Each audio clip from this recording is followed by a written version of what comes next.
रायपुर के new circuit house में केंद्रीय मंत्री मनोहर लाल खट्टर ने आज प्रेस कॉन्फ्रेंस को संबोधित किया। इस दौरान उनके साथ केंद्रीय राज्य मंत्री तोखन साहू, छत्तीसगढ़ के वित्त मंत्री ओपी चौधरी और सांसद संतोष पांडे भी मौजूद रहे। प्रेस कॉन्फ्रेंस में केंद्रीय बजट को लेकर विस्तार से जानकारी दी गई। केंद्रीय मंत्री मनोहर लाल खट्टर ने कहा कि इस बार का बजट केवल आंकड़ों तक सीमित नहीं है, बल्कि इसमें 2047 तक का स्पष्ट विजन देखने को मिलता है। उन्होंने बताया कि बजट में 3 प्रमुख कर्तव्यों को प्राथमिकता दी गई है। पहला, देश की आर्थिक स्थिति को मजबूत करना, दूसरा, इंफ्रास्ट्रक्चर का विकास और तीसरा, गरीब, महिला, किसान और युवाओं को सशक्त बनाना। केंद्रीय मंत्री ने कहा कि छत्तीसगढ़ को रेलवे बजट के तहत पहले से कहीं अधिक राशि मिली है। रेलवे विकास के लिए राज्य को 7,470 करोड़ रुपए दिए गए हैं। उन्होंने बताया कि कांग्रेस शासनकाल में जहां प्रतिवर्ष औसतन 6 किलोमीटर रेलवे लाइन बिछाई जाती थी, वहीं अब हर साल करीब 100 किलोमीटर रेलवे लाइन का विस्तार किया जा रहा है। उन्होंने बताया कि अमृत स्टेशन योजना के तहत छत्तीसगढ़ के 32 रेलवे स्टेशनों का कायाकल्प किया जा रहा है।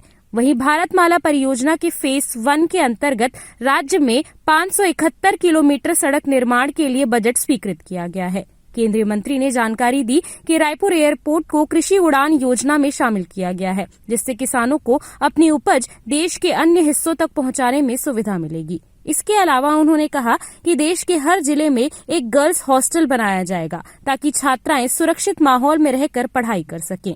खेलों को बढ़ावा देने के लिए प्रतियोगिताओं की संख्या बढ़ाई जाएगी। वहीं छत्तीसगढ़ में अब तक 2,83,000 आयुष्मान कार्ड बनाए जा चुके हैं। छत्तीसगढ़ में रेलवे बजट के नाते से भी अगर मैं पिछले वर्षों की बात करूं तो यहाँ 2009 से 14 एवरेज 311 करोड़ रुपया हर साल रेलवे का बजट छत्तीसगढ़ में दिया जाता था, जबकि 24-25 में 6,922 करोड़ रुपया ये बढ़ते बढ़ते हो गया और इस बार के बजट में 26-27 में 7,470 करोड़ रुपए और जो है निवेश ये होगा।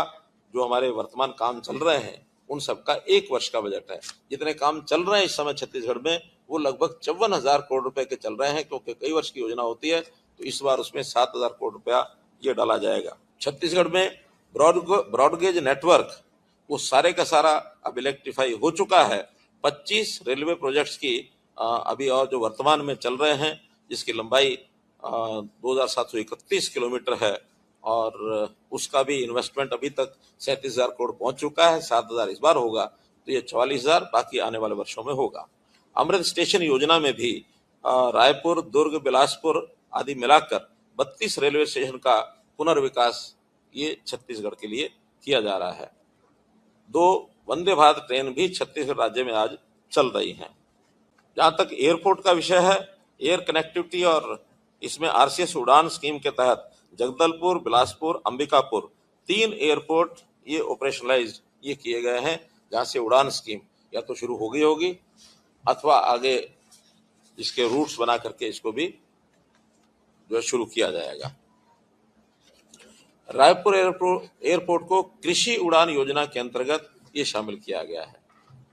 हर बार निश्चित रूप से जैसे बजट में आंकड़े होते हैं वो तो थे ही, लेकिन इस बार को एक विजन ये भी रखा गया है कि किस विजन से हमको आगे बढ़ना है।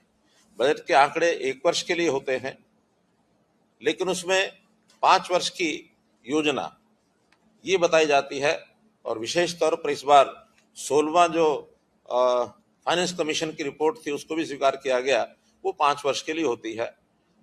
विजन जो है इस बार 25 वर्ष का ये अपने सामने रखा गया है। अगर मैं ठीक 25 वर्ष नहीं कहूँ तो 2047 तक का विजन, कि देश को जब विकसित भारत बनाना है उस समय तक का विजन रखा है। और इसमें चूंकि पहली बार कर्तव्य भवन में ये बजट तैयार हुआ, जिसको हम वित्त मंत्रालय का भवन कहते हैं, वो इस बार कर्तव्य भवन से नाम से जाना जाता है, वहीं ये बजट तैयार किया गया। सरकार के जितने भवन हैं आगे वो कर्तव्य भवन से जाने जाएंगे। तो जैसा वित्त मंत्री जी ने भी वर्णन किया कि विशेष प्रकार के 3 कर्तव्यों को लेकर के और इस बजट की घोषणा की गई है। नेशनल हाईवेज, रोड्स इसका विषय है, वो भी छत्तीसगढ़ को प्राथमिकता इसमें जो मिली है। 2014 से अब तक 3400 किलोमीटर से अधिक नेशनल हाईवेज इसका निर्माण ये किया गया है। यानी पिछले 11 साल में। भारतमाला फेज 1 इसके अंतर्गत 571 किलोमीटर नेशनल हाईवे कॉरिडोर ये जो है स्वीकृत किए गए हैं। सीसीएन न्यूज के लिए ब्यूरो रिपोर्ट।